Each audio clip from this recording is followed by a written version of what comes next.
പാതി ദൈവം പാതി. നല്ല മഴയുള്ള ഒരു ദിവസം. കാളവണ്ടിക്കാരന് അന്ന് ചന്തയിൽ പോയേ മതിയാവൂ. അയാൾ വിൽപ്പന സാധനങ്ങൾ വണ്ടിയിൽ നിറച്ച് പുറപ്പെട്ടു. വഴിയിലാകെ ചെളി. കാളകൾ വളരെ പ്രയാസപ്പെട്ടാണ് വണ്ടി വലിക്കുന്നത്. കുറച്ചു വഴി ചെന്നപ്പോൾ വണ്ടിച്ചക്രങ്ങൾ ചെളിയിൽ പുതഞ്ഞു. കാളകൾ ആഞ്ഞു വലിച്ചു. വണ്ടി നീങ്ങുന്നു. കാളകളെ വഴക്കു പറഞ്ഞു, അടിച്ചു. അവയെന്തും ചെയ്യും, വണ്ടിയൊന്ന് നീങ്ങണ്ടേ.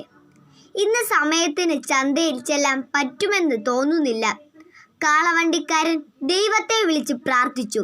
അയാളുടെ പ്രാർത്ഥന കേട്ട ദൈവം പ്രത്യക്ഷപ്പെട്ടു. എന്തിനാണ് എന്നെ വിളിച്ചത്? ദൈവം ചോദിച്ചു. എൻ്റെ ഈ വണ്ടിയൊന്ന് ചെളിയിൽ നിന്നു ഉയർത്തിത്തരണേ. കാളവണ്ടിക്കാരൻ അപേക്ഷിച്ചു. ദൈവം പറഞ്ഞു, നീ ഒരു കാര്യം ചെയ്യ. കാളകളോടൊപ്പം ചെളിയിൽ ഇറങ്ങി നിന്ന് ഉന്തിയാൽ വണ്ടി ഉരുളും.